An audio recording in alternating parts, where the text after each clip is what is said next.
हरियाणा की राजनीति की सबसे बड़ी हलचल यह है कि मनोहर लाल कैबिनेट का सामूहिक इस्तीफा हो गया है। जेजेपी के साथ में गठबंधन टूट गया है। लोकसभा चुनाव से पहले यह बहुत बड़ी खबर है। कितने चेहरे बदले जाएंगे, क्या नई कैबिनेट में जो भी नए चेहरे शामिल होंगे या फिर जो बदलाव होगा, इसके पीछे का समीकरण आखिरकार क्या है। जेजेपी के साथ में 3 सीटों को लेकर के पेच फंसा हुआ था और इन 3 सीटों पर जब पेच फंसा उसके बाद फिर दुष्यंत चौटाला ने जेपी नड्डा से दिल्ली में आकर के मुलाकात की। लेकिन हरियाणा में क्या होने वाला है, हरियाणा में क्या होगा और हरियाणा में जो हुआ इसके पीछे की वजह क्या है, मेरे कोलीग जीतू बताएंगे। जीतू, हरियाणा में जो सियासी भूचाल अभी है, भूचाल से कहीं ज्यादा मैं कहूंगा जितनी सियासी हलचल है, इसके पीछे की वजह क्या है? कब ये इंडिकेशन मिलने लगे थे कि हरियाणा में बहुत बड़ा बदलाव होगा? इसके इंडिकेशन तभी से मिलने शुरू हो गए थे जब विप्लव देव को हरियाणा का प्रभारी बनाया गया था। उसी समय से कई बार इस तरीके की खबरें सामने आई। अभी हाल फिलहाल में अगर ताज़ा बात करें तो लोकसभा सीट शेयरिंग को लेके दोनों पार्टियों की भी सहमति नहीं बन पा रही थी। जेजेपी शायद 2 सीटें मांग रही थी जिस पर बीजेपी तय नहीं कर पा रही थी कि उनको देनी है या नहीं देनी है, और ऐसे में अब लास्ट में ये हुआ कि दोनों पार्टियां जो है वो अलग अलग लोकसभा में। एक मिनट रुक जाइएगा आप, शबाज एक मिनट आ जाना मेरे पास में, यहाँ जाओ। लोकसभा चुनाव से पहले हरियाणा जैसी हलचल और कितने प्रदेशों में देखने को मिलेगी, और लोकसभा चुनाव के साथ जोड़ करके बीजेपी और जेजेपी के रास्ते अलग हो जाना कैसे आप देखते हैं? दुष्यंत चौटाला आप क्या करेंगे? देखिए, बीजेपी के पास अभी भी बहुमत है तो इसलिए तो सरकार को तो कोई नुकसान नहीं है। और दूसरी बात यह है कि जेजेपी हो या फिर कोई और हो, जब लोकसभा चुनाव होते हैं तो वो एक तरीके से प्रैक्टिस टैक्टिक्स होती है कि आप जो है किसी दूसरी पार्टी पर, बड़ी पार्टी पर दबाव डालते हैं कि आपको लोकसभा के अंदर अगर आप हमारे साथ अलायंस करना है तो आप हमको जो है इतनी सीट दीजिए, और जो बात नहीं बन पाई है तब जाकर ये स्थिति बनी है। एक मिनट रुके, दुष्यंत चौटाला क्या करेंगे? दुष्यंत चौटाला किसके लिए फायदेमंद होंगे और किससे नुकसान पहुंचाएंगे? और दुष्यंत चौटाला का जो गढ़ है वहां की पॉलिटिक्स क्या कहती है?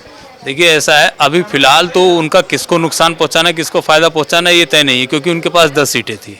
ठीक है, तो बीजेपी के लिए बहुमत जो 41 उनकी खुद की सीटें हैं और 7 निर्दलीय हैं, उनको मिला के उनका बहुमत वैसे भी हो जाता है। और जो खबर है वो यही है कि जो अभी कैबिनेट इस्तीफा देगी और उसके बाद जो दोबारा। मैं लोकसभा चुनाव का चैलेंज पूछ रहा हूं, दुष्यंत चौटाला लोकसभा चुनाव में किसके लिए बड़ा चैलेंज बनेंगे? देखिए, जाट नेता होने के कारण माना जाता है कि एक अच्छी खासी बेल्ट उनके पास है।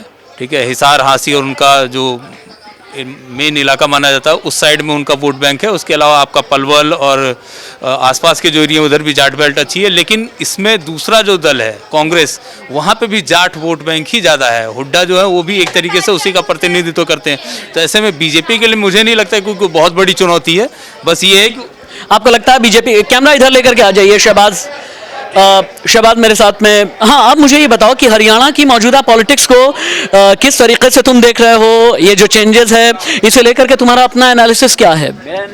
मेरा एनालिसिस ये कह रहा है कि जो हरियाणा में जो जाट है, जाटलैंड है, बेसिकली जब ये लोग बीजेपी के साथ जाकर अलायंस किया था और सरकार बनाई थी तो उसके बाद से ही ऑलरेडी जो जिसकी वजह से इनको वोट मिला। एक मिनट रुकिएगा, राजीव है मेरे साथ में। राजीव, चूंकि जाटलैंड पॉलिटिक्स की तरफ इशारा तुमने किया है, हरियाणा की जाटलैंड पॉलिटिक्स क्या कहती है? और हरियाणा में आज जो हुआ, जो बदलाव हुआ, जेजेपी के साथ में जो गठबंधन टूटा, जाटलैंड पॉलिटिक्स अगर शिफ्ट होगी तो किस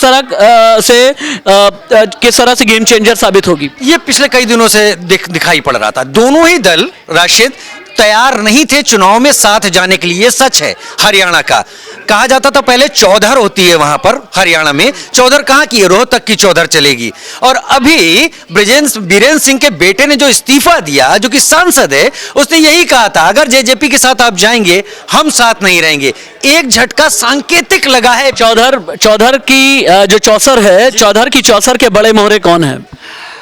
फिलहाल एक तो सीधी सी बात है, मनोहर लाल खट्टर नहीं है। मुझे ऐसा लगता है, ये मेरा व्यक्तिगत मानना है कि बीजेपी नेतृत्व भी आगे आने वाले लोकसभा चुनाव के लिए खुद को तय कर रहा है। न केवल लोकसभा, 7 महीने के अंदर अंदर हरियाणा विधानसभा का भी नया चुनाव है, तो उसके भी समीकरण साध रहा है और इसमें शायद तय करने की कोशिश है हमें करना क्या है। Thank you so much Rajeev, thanks a lot. एक तो आपके साथ बात करने बहुत मजा आता है मुझे, आपकी एनालिसिस गजब की होती है। राजीव, जिस तरह की बात कर रहे हैं कि बहुत हद तक डायनेमिक्स जो है विधानसभा के साथ भी चेंज होते हुए नजर आ रहे हैं, ये कैसे देखोगे शहबाज? देखिए, लोकसभा चुनाव के बाद ना स्थितियां बहुत चेंज हो जाएगी, और कब सियासत में कहते हैं कि कौन किसके साथ चल रहा है, कौन किसके खिलाफ चल रहा है, कोई कहा नहीं जा सकता। 24 के चुनाव के बाद बहुत सी स्थितियां परिस्थितियां बदलेगी। जो दल टूट के गए हैं वो वापस आएंगे, गुंजाइश इस तरह की रखेंगे और हो सकता है कि अभी कुछ दिनों बाद फिर से कुछ चेंजेस देखने को मिले। तो हमने ये देखा है कि और ऐसा राजनीति में चलता रहता है। हरियाणा की हर एक हलचल पर नजर रहेगी। हरियाणा से जो भी इनसाइड स्टोरी आएगी पॉलिटिकली मैं आप तक पहुंचाऊंगा। नमस्ते।